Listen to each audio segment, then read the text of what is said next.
mga Bataan sa dalawang lugar sa Pilipinas na nagbukas ng kanilang baybayin para sa mga tinatawag na boat people. Ang Philippine Refugee Processing Center o mas kilalang PRPC noong araw ay matatagpuan sa mataas na parte ng Morong Bataan. Nagsilbi itong pansamantalang kanlungan ng mahigit kumulang na 400,000 mga Indochino bago sila dalhin sa mga bansang pangako, ang USA, Canada at Australia. Ilan sa porsyento ng mga refugees ay mula sa Vietnam, Laos at Cambodia. Taong 1975, isang digmaan na nagtapos sa Vietnam, ngunit para sa libo-libong pamilya, dito pa lamang nagsimula ang kanilang paglalakbay. Sa gitna ng takot at kawalan ng katiyakan, iniwan nila ang sariling tahanan. Walang kasiguraduhan, walang direksyon, tanging pag-asa lamang ang kanilang gabay. Sumakay sila sa maliliit na bangka, siksikan, gutom at pagod. Tinawid nila ang malawak na karagatan, hindi alam kung sila'y mabubuhay o tuluyang mawawala sa alon ng kasaysayan. Tinawag sila ng mundo bilang boat people.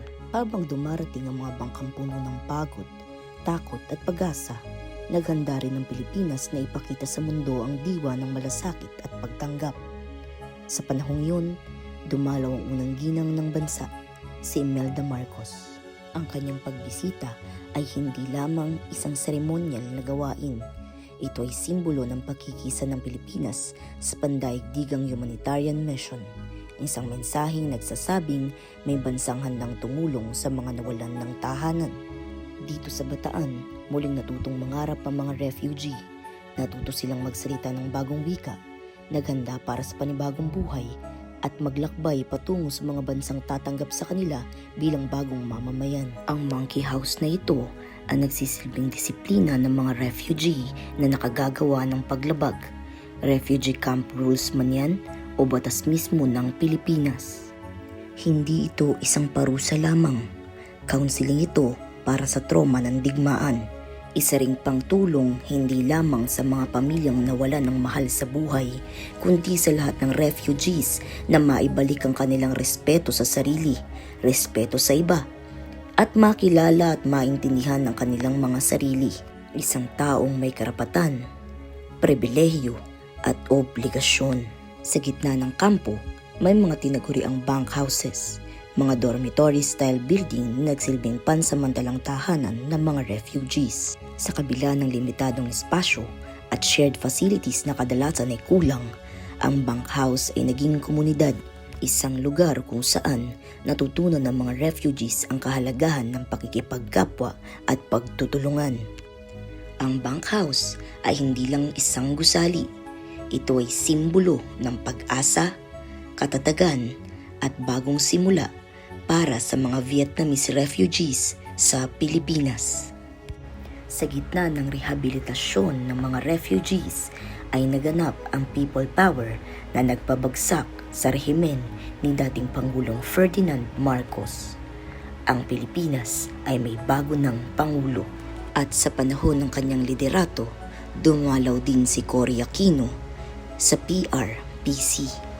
Ang pagbisita ng dalawang prominenteng leader ng bansa mula sa First Lady hanggang sa Pangulo ay hindi lamang simbolo ng formalidad. Ito ay pagpapakita ng malasakit, respeto at suporta sa sangkatauhan sa kabila ng pagkakaiba ng panahon at administrasyon. Doon pa sila para sa Paso Secondary School, American Secondary School.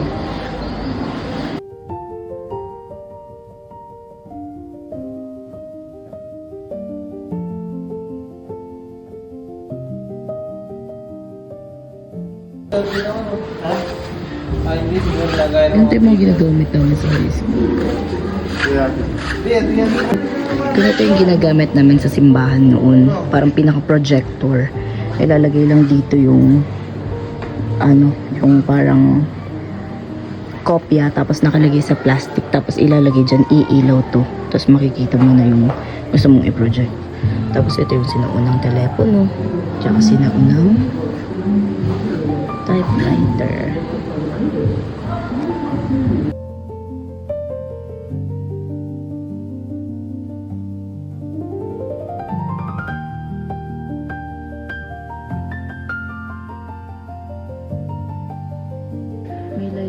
program sila. Sa bawat alon na humahalik sa baybayin ng Bataan, naroon ang alaala ng kanilang paglalakbay. Isang paalala na sa panahon ng kaguluhan, may mga bansang pinipiling maging tahanan ng pag-asa. Sapagkat ang tunay na lakas ng isang bansa ay hindi nasusukat sa kapangyarihan, kundi sa kakayahang tumulong sa kapwa-tao. Dito, muling nabuo ang pag-asa. Mga batang muling natutong tumawa, mga magulang na muling nangarap para sa kanilang pamilya, at mga pusong unti-unting naghihilom mula sa sugat ng digmaan. Ito ay isang kwento lamang ng isang pagdalaw sa pansamantalang kanlungan, isang pagtanggap at isang sandaling nagbuklod sa Pilipinas at Vietnam sa iisang layunin, ang muling pagbibigay ng pag-asa sa sangkatauhan.